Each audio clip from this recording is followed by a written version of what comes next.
तो hi hello नमस्कार, क्या हाल चाल। स्वागत है तुम सभी का तुम्हारे प्यारे से प्लेटफॉर्म क्यूरियस फॉर यू पर विद योर क्यूरियस भैया। और स्वागत है तुम सभी का फिर से तुम्हारे प्यारे से प्लेटफॉर्म पे।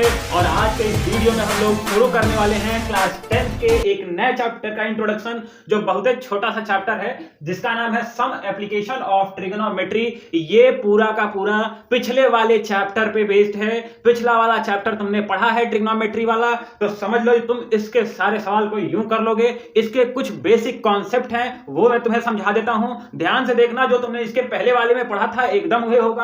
सबसे पहला ये तुम ट्रायंगल देख रहे होगे, पूछ रहे हो, सोच रहे होगे है क्या ये चीज। तो है ये चीज क्या कि ट्रिग्नोमेट्रिक रेशियो होता है। सबसे पहला चीज इसमें हमें यही समझना होता है कि व्हाट इज ट्रिग्नोमेट्रिक रेशियो। तो ट्रिग्नोमेट्रिक रेशियो के लिए एक फॉर्मूला होता है कि पिंकू बोला पिंकल से हम और हमारी दोस्ती ब्रदरहुड जैसी। ठीक है, अब पूछोगे ये क्या है, तो ये हम तुमको समझाते हैं। ट्रिग्नोमेट्रिक रेशियो में ये हो जाता है कि अगर हमें एक ट्रायंगुलर शेप दिया है, राइट एंगल ट्रायंगल दिया है, और इसमें हम थीटा को रिप्रेजेंट करते हैं किसी एंगल के हिसाब से। किसी एंगल को अगर हम थीटा से रिप्रेजेंट करते हैं और उससे हम ये देखते हैं कि उसकी जो सामने वाली साइड है उसे परपेंडिकुलर बोला जाता है, और जिस पे ये थीटा लाई कर रहा है उसे बेस बोला जाता है, और जो सबसे लंबी वाली डिस्टेंस होती है उसे हाइपोटेनस बोला जाता है। तो यहां से हमारे लिए ट्रिग्नोमेट्रिक रेशियोज निकल के आ जाती हैं। Sine theta equals to perpendicular upon hypotenuse. क्या? Perpendicular upon hypotenuse.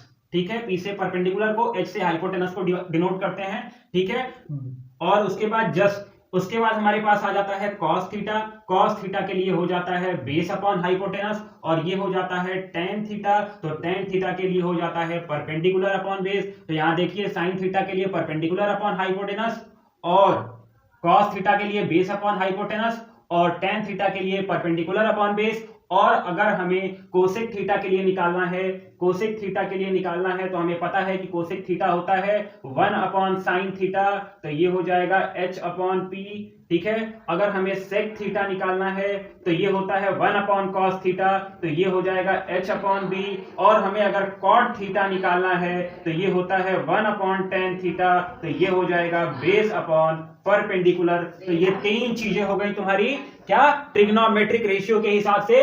और इसमें दूसरी सबसे इंपॉर्टेंट चीज आती है ट्रिग्नोमेट्रिक टेबल। क्या? ट्रिग्नोमेट्रिक टेबल आता है। ट्रिग्नोमेट्रिक टेबल का मैंने तुम्हें एक अलग वीडियो दे रखा है, उसका लिंक डिस्क्रिप्शन बॉक्स में तुम्हें मिल जाएगा। तो दूसरी चीज आती है ट्रिग्नोमेट्रिक टेबल, जो कि तुम उस वीडियो से बहुत अच्छे तरीके से समझ जाओगे, कैसे याद रखना है, क्या होता है। और ये हो गया तुम्हारा ट्रिग्नोमेट्रिक रेशियो। अब बढ़ते हैं इसके नेक्स्ट स्टेप की तरफ, और नेक्स्ट बेसिक कॉन्सेप्ट की तरफ। नोट करना है, नोट करो। अब यहां तुम्हें दो डिफिनीशन दिख रहा होगा, और यहीं से शुरू होता है तुम्हारे चैप्टर का असली बेसिक कॉन्सेप्ट। तो यहां देखो लिखा हुआ है कि दो चीज लिखी हुई है। पहला लिखा हुआ है लाइन ऑफ साइट, और दूसरा लिखा हुआ है हॉरिजॉन्टल लाइन। अब मैं तुम्हें समझाने जा रहा हूं कि लाइन ऑफ साइट और हॉरिजॉन्टल लाइन क्या होता है। तो एक एक करके हम लोग समझते हैं। पहला लिखा हुआ है when we look at some object then the line made by our vision to the object.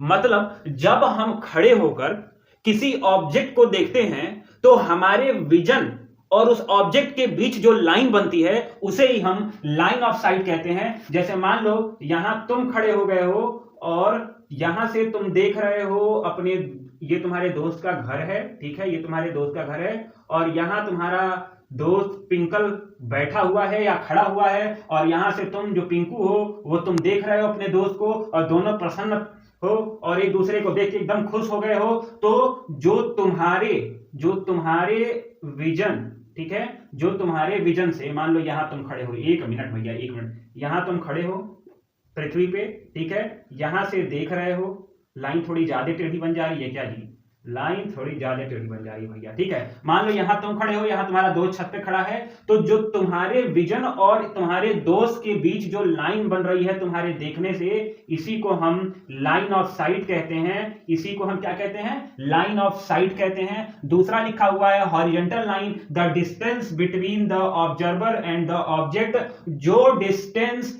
इस ऑब्जर्वर और इस ऑब्जेक्ट के बीच वाली जो डिस्टेंस होती है इसी को हम बोलते हैं हॉरिजॉन्टल लाइन। तो तुम लाइन ऑफ साइट और हॉरिजॉन्टल लाइन का मतलब समझ गए कि जहां से तुम देख रहे हो अपने दोस्त को या किसी ऑब्जेक्ट को, तो उस ऑब्जेक्ट और तुम्हारे विजन के बीच जो लाइन बन रही है उसी को हम बोलते हैं लाइन ऑफ साइट। और जो तुम्हारे और ऑब्जेक्ट के बीच डिस्टेंस दिखा रहा है जो लाइन, उसको हम बोलते हैं हॉरिजॉन्टल लाइन। नोट करना है, नोट कर लो। फिर बढ़ते हैं इसके नेक्स्ट टॉपिक पे।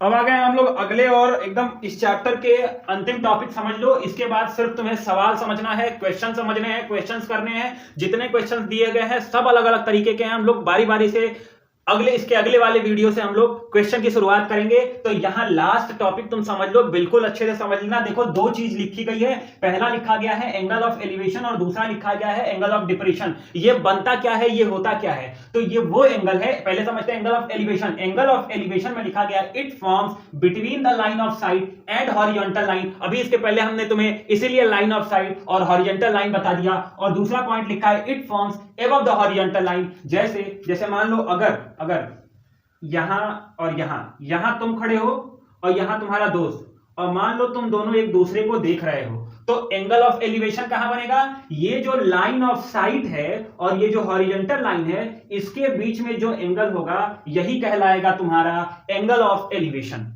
समझ गए मेरी बात? ये कहां बनेगा?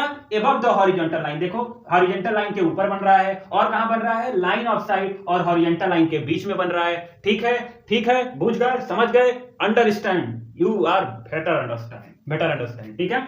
एंगल ऑफ डिप्रेशन का मतलब क्या होता है? पहला point, angle forms between the line of site and horizontal line. ठीक है, कहोगे ये तो सेम है, नहीं सेम नहीं है, जरा ध्यान से देखो। दूसरा point, angle forms below the horizontal line. क्या चीज है? इसमें भी जो एंगल बनता है वो लाइन ऑफ साइट और हॉरिजॉन्टल लाइन के बीच ही बनता है, लेकिन वो हॉरिजॉन्टल लाइन के नीचे बनता है। तो अब मान लो हम एंगल यहां तो बनाएंगे नहीं, तो जरा ध्यान से देखना। मान लो हमने ये देखा कि एक दोस्त यहां खड़ा है और एक दोस्त यहां खड़ा है, ठीक है, और इस दोस्त के लिए भी हॉरिजॉन्टल लाइन ये है और इस दोस्त के लिए हॉरिजॉन्टल लाइन ये हो जाएगी।